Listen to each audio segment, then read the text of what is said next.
Hi gang, Shazada here. Today we'll be doing a review of Nano. It's more like after using it for a couple of weeks and then how it's performing, what are the pros, cons, what are the things I do like about the camera itself, what are the things I don't like.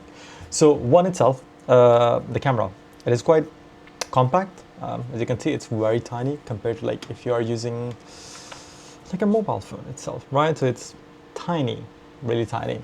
For the tiny size itself, the recording quality, especially at daytime, it's awesome, right? Then you have the option to switch between D-Log, 10-bit, 8-bit, and if you're using for a normal user, if you are not new to editing videos, 10-bit you won't need to do much, but then there are some film tones like you can use, right? Anyways, so that's the one thing I do like about the camera itself. And the specs wise, they say because it should be lasting you 90 minutes without using the dock, and with the dock it says it should last you 200 minutes. It's great on the paper, but using it, that's like from I've tested two different cameras, because the first one which I got, I was having a problem with overheating. I replaced it, I returned it back, and then even the second one, I'm still having the problems. So let's go with the problems, which are the cons first, right? So biggest issue I find for this camera, there are three problems with it. First one is it's overheating itself. So usually this can record into 4K 120 FPS for slow-mo. Normally you will be using 4K 60 FPS. But if you want to use like a bit lower, so like normal videos where there's no fast action, right? So then you can use between 24 to 30 FPS for cinematic normal uses, because like if you're watching movies, they're usually between 24 FPS. But if you're watching on YouTube, mainly most content will be like 30 FPS. So it does record that. So most people from the other reviews I've seen, they talk about like the camera, you will start to face this issue at 60 FPS, and if you switch over to 30 FPS, you will see improvement. And apparently DJI a couple of months ago pushed some updates which should have fixed the issue. With software, you can limit it, right? You can't fix like hardware issues. You have to understand this is a really, really tiny device itself, right? So similarly, if you want to push more heat, you need like a better transfer system, which will require like make it camera bigger, or if you want, especially because these are like passively cooled. This is no active cooling itself, right? So what they did was they suggested like, okay, if you want like a longer session, record at 30 FPS instead of 60 FPS. And so the first recording which I did, I didn't plug the dock itself. It was charged fully, left it on, and then it went close to above 60 minutes. I didn't turn on, and it was one long recording. I didn't turn on the endurance mode because that switches on 8-bit instead of 10 bits, right? And then it also limits what are the modifications you have set up in the pro mode for the camera itself. So you can use it if you really, really want it, but then it's up to you. Anyways, so I prefer to use, so that recording went about 70 minutes.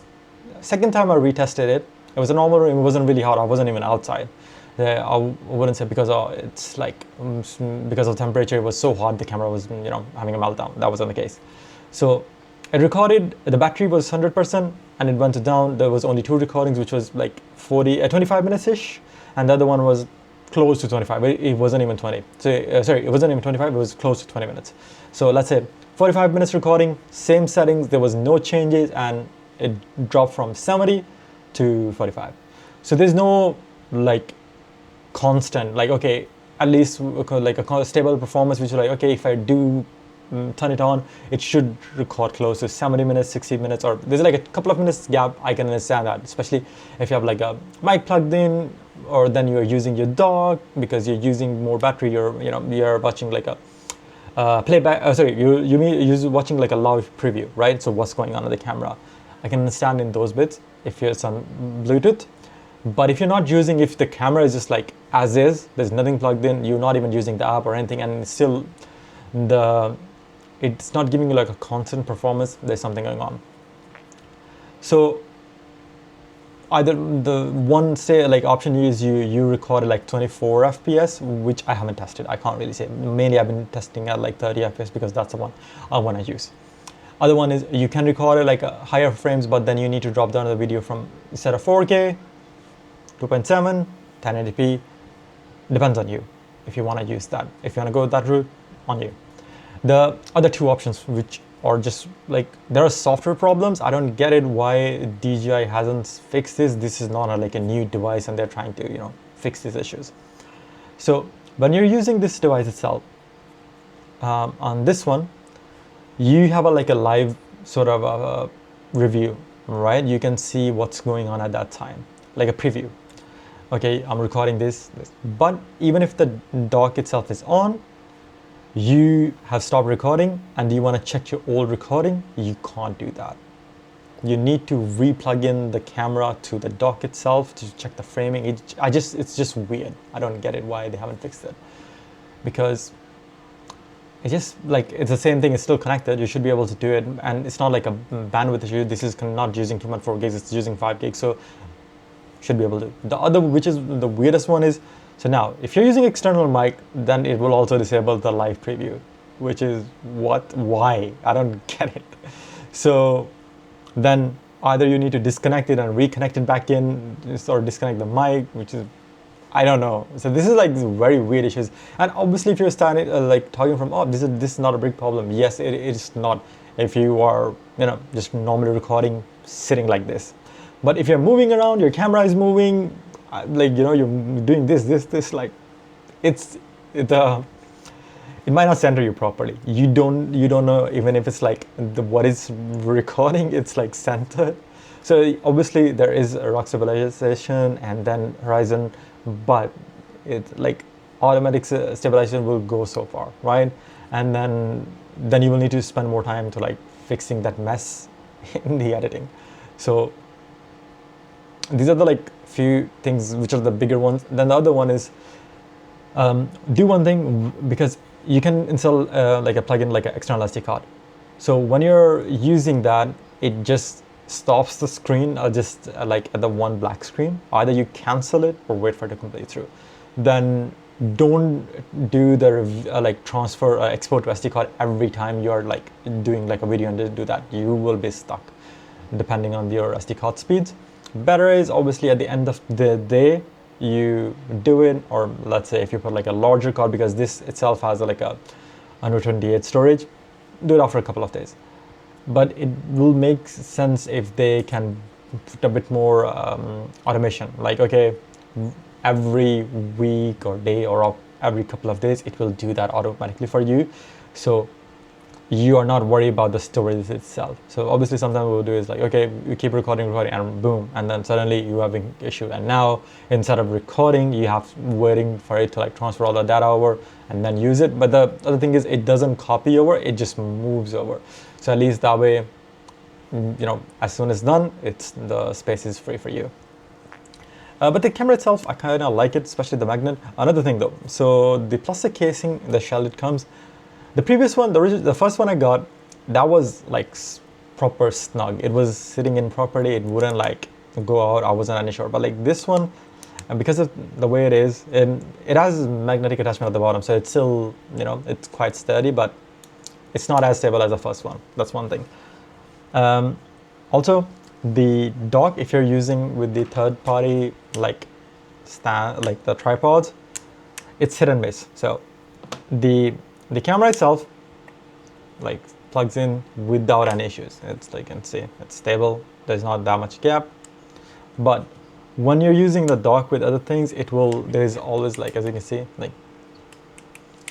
you can see it. So you have to use a gentle force. Don't use too much force, use a gentle force, right? So then it will sit in properly, it's like that. So also the neckband, I kind of like it. So obviously depending on the mode are you using, sometimes you do like this bit, the hat, like lifesaver, because it like depending on the way you are sitting in, especially here, it sits in properly, it won't move that much, right? But if you are using, what do you go here, then there it is it is stable, but especially if you're moving around like on a bike or anything like that, it might come out. So always use the hat. The hat thing, then it will give you like a much more like a sturdy connection. So here, sorry, I'm an idiot.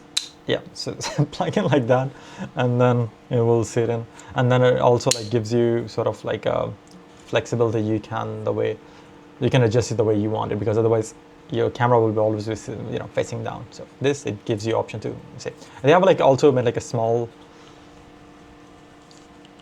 See, now it's like really stuck in. Idiot proof, like a guide photo. Do you use that? So sometimes we do tend to make mistakes, and that's it. So device, I do like it, but DJI need to fix these issues. So, but obviously we have to understand, so like compact device, and with software, you can go as much as can. So hopefully, if you have any questions, do let me know. If you want like something a bit more stable, use the Pocket 3, because I didn't have any overheating issues with that, but it is a bit more bigger camera, right? So in some instance, like you prefer this one because it's like really small, compact device. You can just do your thing. Nobody notices, oh, you're even using that. So it's up to you, whatever works for you. If you have any questions, let me know. Take care, guys. Have a good day. Bye bye.